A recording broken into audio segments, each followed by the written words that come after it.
नमस्कार साथियों, आप जुड़ चुके हैं सिरसा की आवाज़ वेब चैनल के साथ और टक्कर टुडे के साथ। अब हम हर रोज़ अलग अलग मुद्दों के ऊपर चर्चा करेंगे हमारे स्टूडियो के अंदर। तो हमारे साथ मौजूद हैं सिरसा के सबसे वरिष्ठ पत्रकार देवेंद्र टक्कर जी, इनका स्वागत कराना चाहता हूं मैं। दूसरे हमारे सबसे प्रिय युवा समाज सेवी वार्ड नंबर 6 से पार्षद प्रतिनिधि गोपीराम सैनी जी, जिनका भी हम अपने स्टूडियो में स्वागत करते हैं।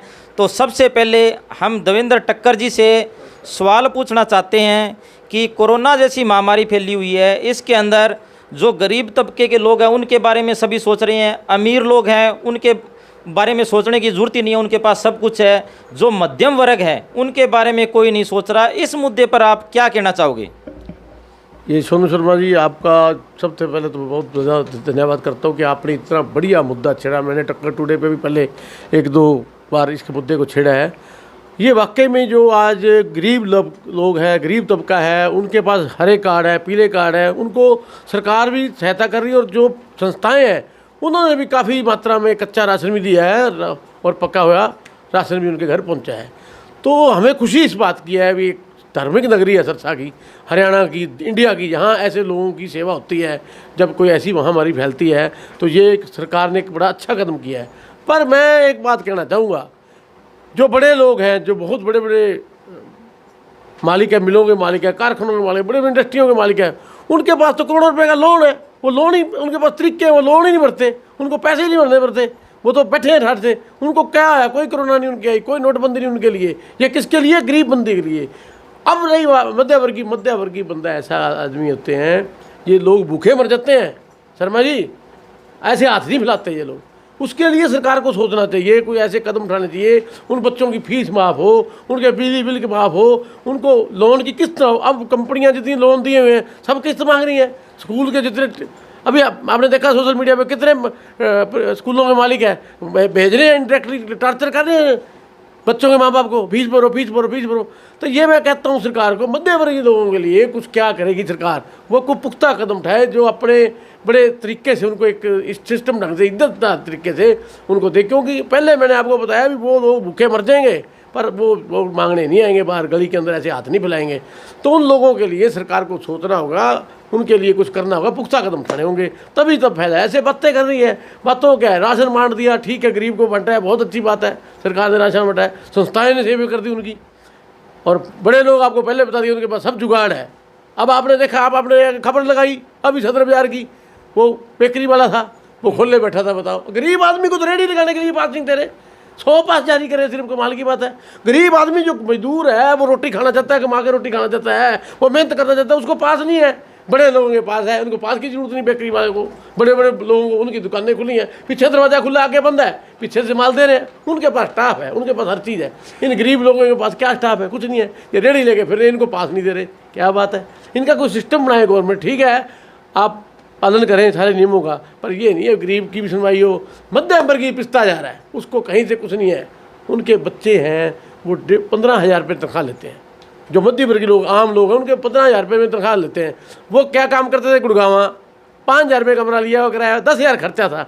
आज वो बेघर होकर लवाजों की तरह सारा दिन मोबाइल के अंदर लगे बैठे हुए हैं। जो आँख और ख़त्म होगी, बताओ, आँख तो ख़त्म होगी। आज इसके बाद जब ये ख़त्म हो जाएगा ना कोरोना, तो टेंशन बीमारी चलेगी, ये भी आएगी। ये ना सोचो कोरोना खत्म होगा, कोरोना अपने साथ कई बीमारियां देके जाएगा, कई कुछ देके जाएगा, शुगर देके जाएगा, किसी को टेंशन देके जाएगा, किसी को कोई बीमारी दे देगा। वो बीमारियां डॉक्टरों के बस की रोक को नहीं। जब डॉक्टर जाओ, पर्ची के 300 रुपये लेते हैं, 300 रुपये पर्ची डॉक्टर ले रहा है, एक प्राइवेट डॉक्टर। वहाँ दूर खड़ा करता है मरीज को, कहता हाँ भाई क्या नाम तेरा, नाम पूछ, चेक नहीं करता, हाथ नहीं लगाता। क्योंकि डॉक्टर की ज़िंदगी, बड़े आदमी की ज़िंदगी महंगी है। जो गरीब आदमी है, मिडिल क्लास लोग, उनकी सस्ती है। जो डॉक्टर हाथ नहीं लगाता मरीज को, 300 रुपये किस चीज़ के दे रहा है, उसको 50 रुपये करने चाहिए, 100 रुपया करना चाहिए। भैया हाथ नहीं लगा रहा मरीज के, दवाई लिख के दे रहा है, दवाई बाहर से लेगा वो 1000 रुपये की। इसलिए मैं कहता हूँ सरकार को इन सारी बातों को गौर करे। खट्टर साहब, आप मेरी बात मोदी साहब के पास भी पहुँचे, खट्टर साहब के पास पहुँचे, भी मध्यवर्गीय लोगों के लिए कुछ सरकार सोचे। धन्यवाद, शुक्रिया, नमस्कार। अब वरिष्ठ युवा समाज सेवी वार्ड नंबर 6 से पार्षद प्रतिनिधि गोपीराम सैनी से हम पूछते हैं कि जो मध्यम वर्ग के जो लोग हैं उनके बारे में इनकी क्या सोच है। नमस्कार। नमस्कार भैया जी, पहले तो मैं यहाँ टक्कर टुडे जी का भी यहाँ धन्यवाद करता हूँ और मेरे भाई युवा साथी सोनू शर्मा जी का भी धन्यवाद करता हूँ। मैं सबसे पहले मैं टक्कर जी की आवाज़ को वहीं काटने की बात करता हूँ कि इन्होंने कहा भाई ये सिरसा एक धर्म नगरी है जहाँ गरीब को राशन देने का काम किया। आज किसने दिया? प्रशासन ने गरीब लोगों को कहीं पे भी राशन नहीं दिया। आज यदि किसी ने दिया है, इस धर्म की नगरी में धर्म के लोगों ने दिया है, ना कि किसी प्रशासन ने। आज जिला प्रशासन कहीं ना कहीं नज़रअंदाज दिखाई दे रहा है, आज दूर हटता दिखाई दे रहा है। क्यों भाई? कोरोना महामारी से हटता दिखाई दे रहा है। आज जहां हमारे माननीय मुख्यमंत्री जी ने कहा हरे बीपीएल कार्ड एपीएल कार्ड को एक गरीब परिवार को, मध्यम वर्ग के लोगों को राशन देने का काम करेगी, गेहूं देने का काम करेगी। आज कहां गए? गेहूं देने की बात की थी आपने, आज 30 जून तक की बात की थी, 30 जून तक, पर आपने कहीं पे भी कोई भी सर्वे नहीं कराई। मात्र एक नगर परिषद के जरिए आपने फॉर्म भरवाए गए। क्या फार्म भरवाए? आपने एक फार्म भरवाया परिवार पहचान पत्र। भाई परिवार पहचान पत्र से क्या होगा? उस परिवार पहचान पत्र के अंदर सबसे बड़ा फ्रॉड क्या चल रहा है? जब आप ऑनलाइन डालते हो जिसका बीपीएल कार्ड है वो भी कट जाता है। कहाँ गरीब पर मार हो रही है? गरीब तो हमेशा पिसता जाएगा, गरीब गरीब रहेगा, अमीर अमीर को कोई फ़र्क नहीं पड़ेगा। यदि फ़र्क पड़ेगा तो सिर्फ और सिर्फ मध्यम वर्ग का, मध्यम वर्ग का जो भी है व्यक्ति, वो किसी गरीब अमीर के आगे ऐसे नहीं कर सकता, अपना हाथ नहीं फैला सकता। वो भूखा सो जाएगा लेकिन वो किसी के आगे भीख नहीं मांगेगा। आज मार यदि दोनों तरफ से पड़ रही है तो सिर्फ और सिर्फ मध्यम वर्ग के आदमी के। आज सरकार ने सिर्फ किसके लिए नहीं सोचा? मध्यम वर्ग के लिए। सिर्फ सोचा तो अमीर व्यक्तियों के लिए सोचा। कहाँ गए वो 62,000 करोड़ रुपए? विजय माल्या जैसे लोगों के जब आप लोन की किस्तें माफ़ कर सकते हो, एक मध्यम वर्ग का आदमी वो अपनी ईएमआई की किस्त के लिए दर की ठोकरें खा रहे हैं। आज महिलाओं ने जिन्होंने लोन लिए थे, आज उनकी ईएमआई के लिए भी लोग उनके पास फ़ोन करते, भैया ईएमआई भरो। क्यों भाई? आरबीआई की गाइडलाइंस है 3 महीने तक आपने ईएमआई नहीं भरनी। तो कहाँ गई वो ईएमआई की बातें? आज कहीं ना कहीं मध्यम वर्ग को दोनों तरफ से सरकार मार रही है। गोपीराम सैनी और देवेंद्र टक्कर जी ने राय रखी। अब मैं भी राय रखना चाहता हूँ। मध्यम वर्ग का जो व्यक्ति है वो हर तरफ से मरा हुआ है। गरीब आदमी है जो बिल्कुल ही गरीब है, उसको तो सिरसा के सामाजिक संगठनों ने खाना दे दिया और भी मदद कर दी। जो अमीर है उनको ज़रूरत ही नहीं है, वो इतने अमीर हो चुके हैं, उनको ज़रूरत नहीं है। बात रही मध्यम वर्ग के लोगों की, वो इतने हो चुके हैं, इतने हताश हो चुके हैं, निराश हो चुके हैं, उनके पास पैसे नहीं है। मध्यम वर्ग का व्यक्ति होता है, उनके घर में 20 से 30 हज़ार रुपये होते हैं और वो सारा लॉकडाउन के अंदर है ना, वो ख़त्म हो गया।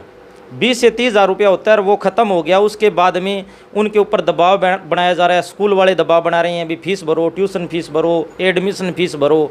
उसके बाद में बिजली का खर्चा आ गया, सब्जियां, अलग अलग चीज़ें उनको ख़रीदनी पड़ती है, क्योंकि मध्यम वर्ग है, किसी के आगे हाथ नहीं फैलाता।